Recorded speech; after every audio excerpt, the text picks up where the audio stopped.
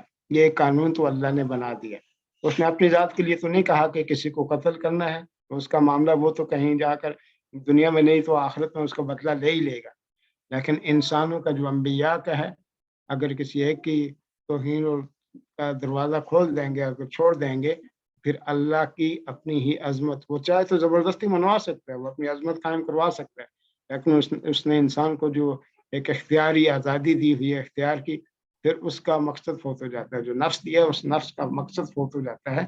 تو انبیاء کی توہین یا انبیاء کو گالی دینا مقابل قتل، یہ قانون بھی اللہ نے دیا ہے اور اپنے لیے اس نے ایسا کوئی قانون نہیں بنایا ہے، تو ہم نے اسی کے قانون کو فالو کرتے ہوئے یہ قتل کا فیصلہ کرتے ہیں جہاں بھی قانون بنایا جاتا ہے۔ ایک تو اس کو سمجھنے کی ضرورت ہے۔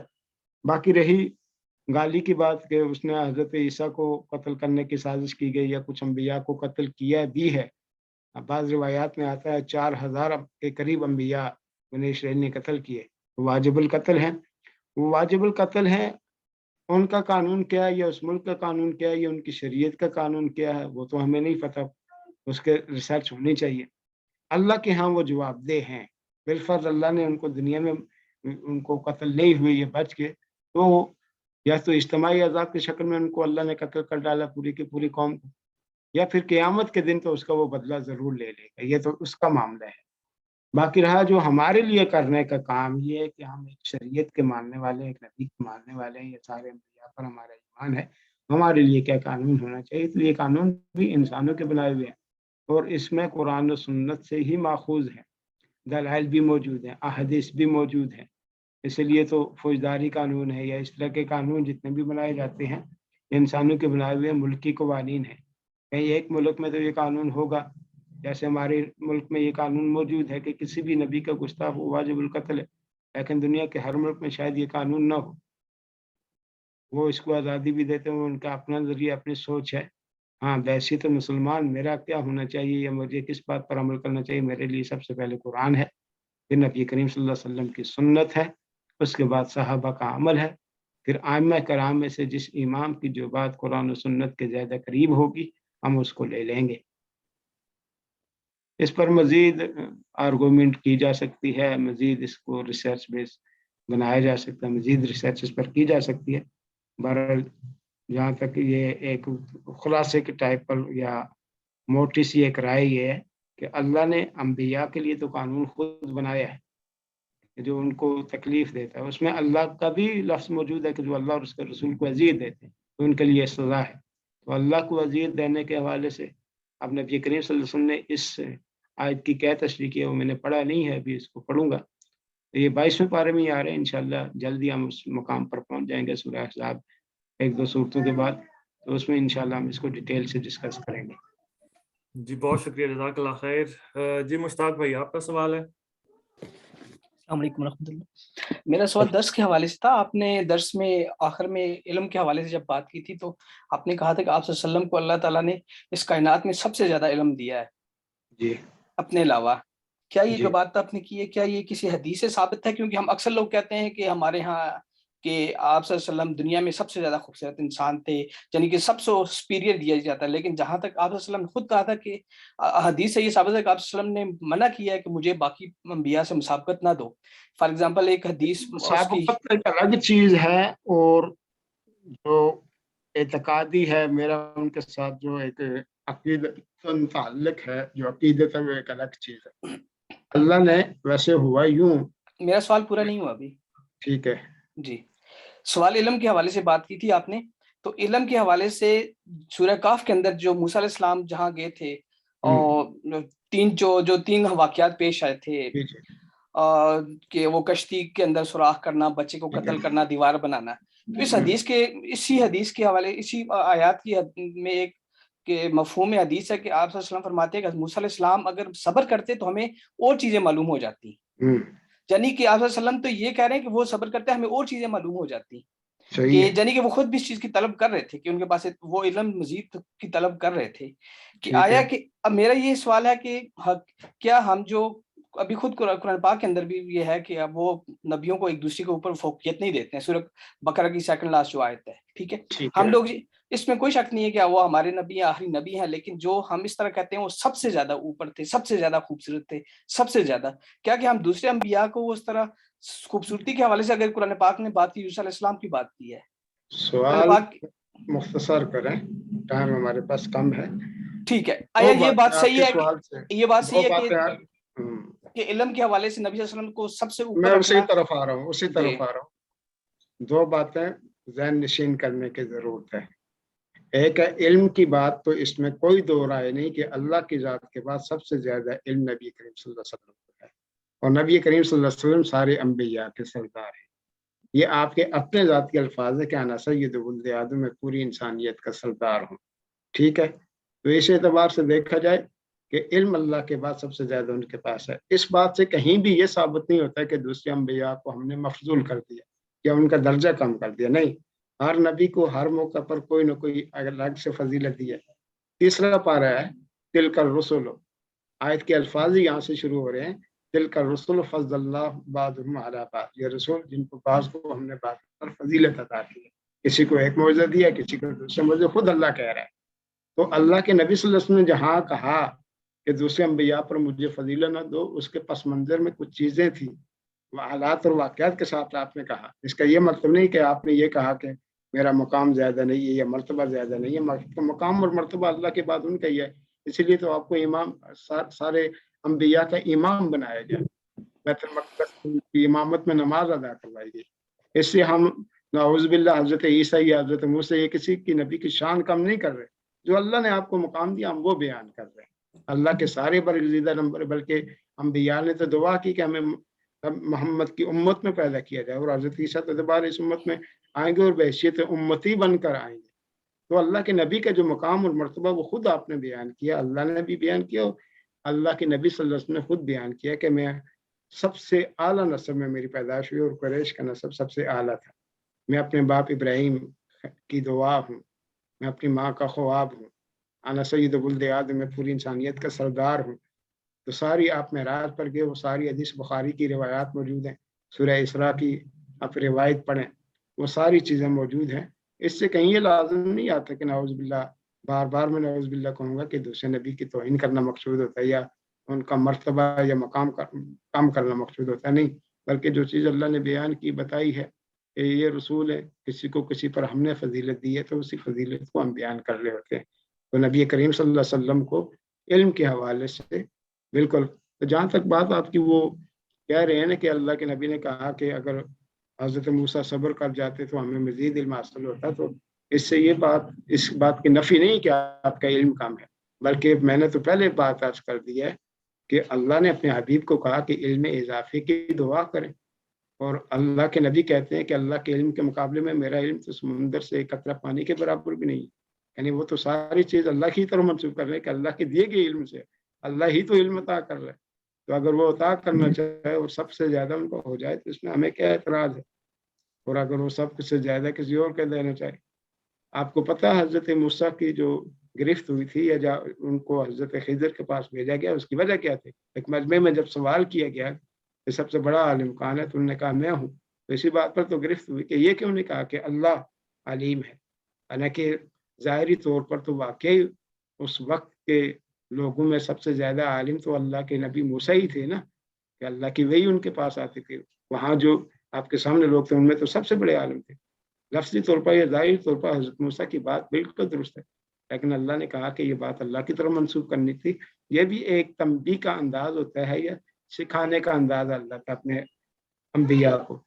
اب اللہ کے نبی صلی اللہ علیہ وسلم ہیں, جب انہیں انشاءاللہ نہیں کہا تو کئی دن تک وہی رکی رہی, پھر وہی آئی, آپ بڑے اس پر پریشان بھی ہوئے. فترۃ الوحی کا جو زمانہ ہے, یہ جو سورہ زخرف میں ہم پڑھیں گے کہ ما ودعک ربک وما قلی, نہ تیرے رب نے تجھے چھوڑا ہے نہ ہی تجھے بیار و مددگار کیا ہے. وہی اس لیے نہیں رکے کہ میں ناراض ہو گیا ہوں, بلکہ تم نے انشاءاللہ کہنا چاہیے تھا کہ اگر اللہ نے چاہا.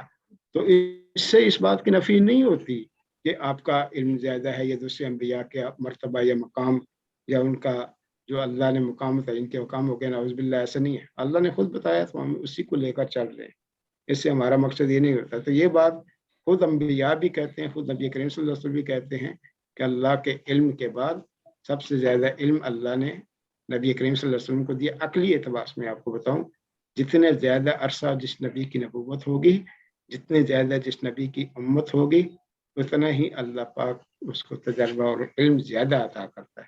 باقی معجزے ایک وقت تک تھی.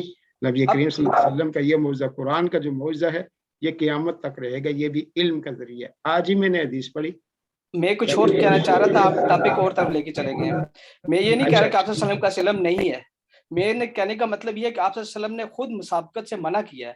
آپ صلی اللہ علیہ وسلم نے, وہ بھی میں نے عرض کیا نا کہ آپ نے, مجھے بات کمپلیٹ کرنی دیجیے نا پلیز. آپ آپ صلی اللہ علیہ وسلم نے یہ فرمایا ہے کہ ایک یہودی کو تھپڑ مارا گیا تھا, ٹھیک ہے, تو اس نے یہ کہا تھا کہ موسیٰ علیہ السلام مجھ سے سب سے بہتر ہے, ٹھیک ہے, تو میں نے اس لیے مارا کہ آپ صلی اللہ علیہ وسلم سب سے بہتر. تو آپ صلی اللہ علیہ وسلم نے منع کیا تھا کہ مجھے مسابقت نہ دو, جب قیامت کے دن میں سب سے پہلے اٹھوں گا تو میں دیکھوں گا کہ موسیٰ علیہ السلام مجھ سے پہلے جو ہوش کے اندر ہوں. ٹھیک ہے, تو میرے کہنے کا مطلب یہ نہیں ہے کہ میں آپ صلی اللہ علیہ وسلم کو نعوذ باللہ من ذالک میں ان کی کسی قسم کی توہین کر رہا ہوں. میں یہ کہہ رہا ہوں کہ جب یہ الفاظ ہم استعمال کرتے ہیں کائنات میں سب سے زیادہ, اس میں کوئی شک نہیں آپ کے پاس بہت علم ہے, لیکن آپ صلی اللہ علیہ وسلم نے خود منع کیا ہے کسی کو مجھے سب سے اوپر لے جانے کی.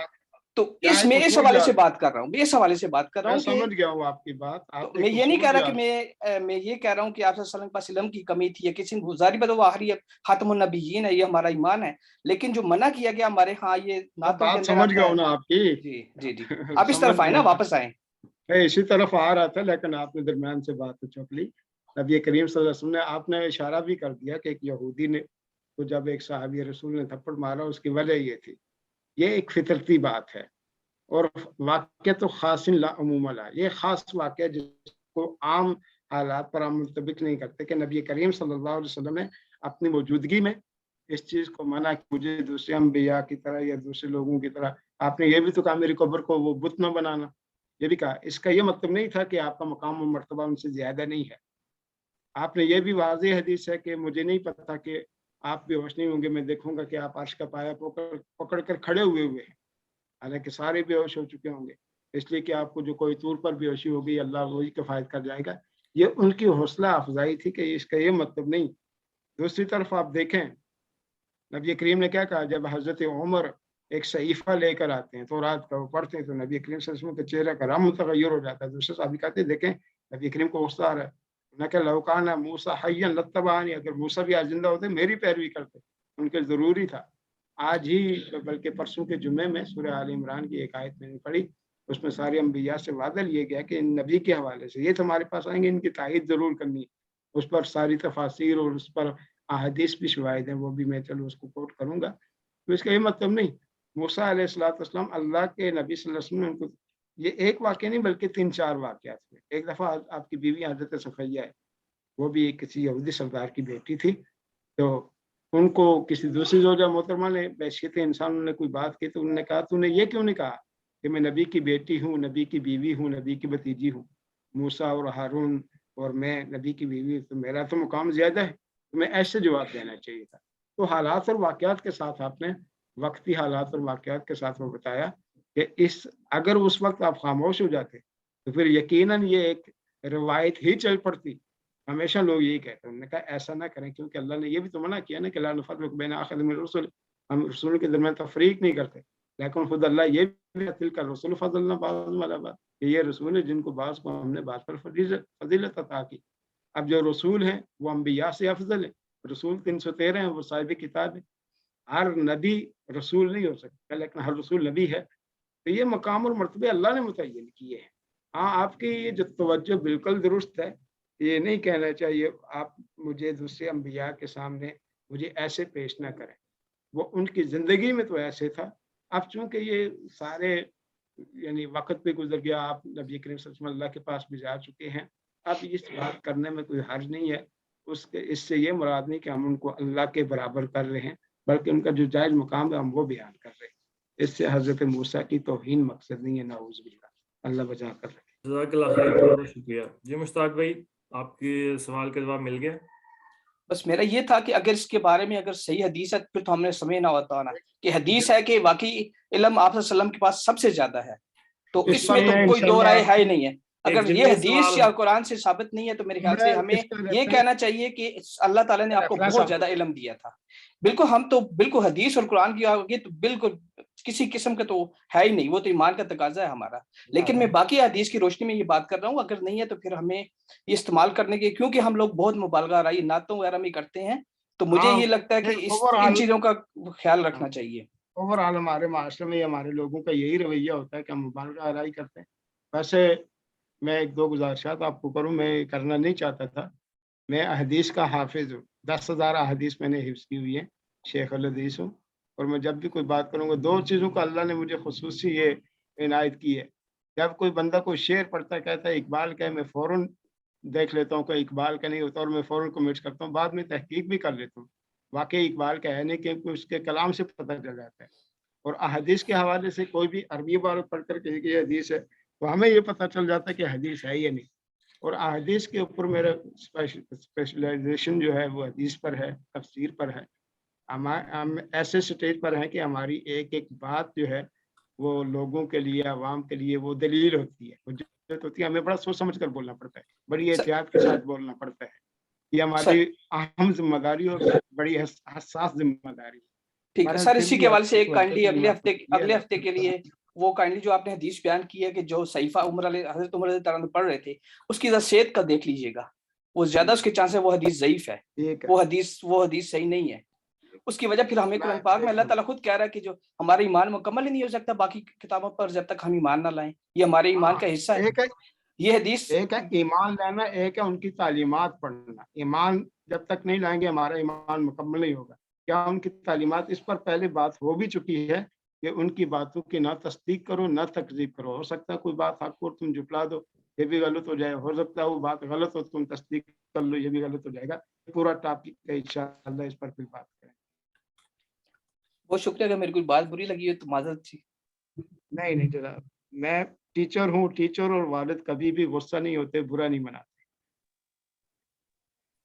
جی جزاک اللہ خیر, بہت بہت شکریہ مولانا. اسی سوال کے تسلسل میں جو مشتاق بھائی نے کیا کہ علم سے کیا مراد ہے, کیونکہ ابھی آپ نے فرمایا کہ جو اصل جو علم ہے وہ دینی علم ہے, اور باقی جتنے بھی علوم ہیں وہ سب فنون ہیں. تو یہاں پر جو حضور صلی اللہ علیہ وسلم کے علم کی جو بات ہو رہی ہے وہ کس تناظر میں ہو رہی ہے؟ ٹھیک ہے, انشاءاللہ اس کو اگلے ہفتے ہم ایڈریس کریں گے. ہمارے یہاں اذان شروع. ٹھیک ہے جی, بہت شکریہ, جزاک اللہ خیر. تو وہ اگر آپ نمبر اپنے ساتھیوں کے لے کر نا گروپ بنا لیں گے تو اس میں بھی ہم یہ سوالات ڈسکس کر سکتے ہیں. یہاں ہمارا پھر وقت بچ جایا کرے گا. جی ضرور انشاءاللہ, وہ میں انشاءاللہ آپ سے رابطہ کر لوں گا واٹس ایپ پر. ٹھیک ہے, جزاک اللہ خیر, بہت بہت شکریہ. اب ہم اپنے درس حدیث کی طرف چلتے ہیں, اور آج کا جو درس حدیث ہے اس کی ذمہ داری میری لگائی گئی ہے. تو انشاءاللہ اس کو شروع کرتے ہیں. آج کی جو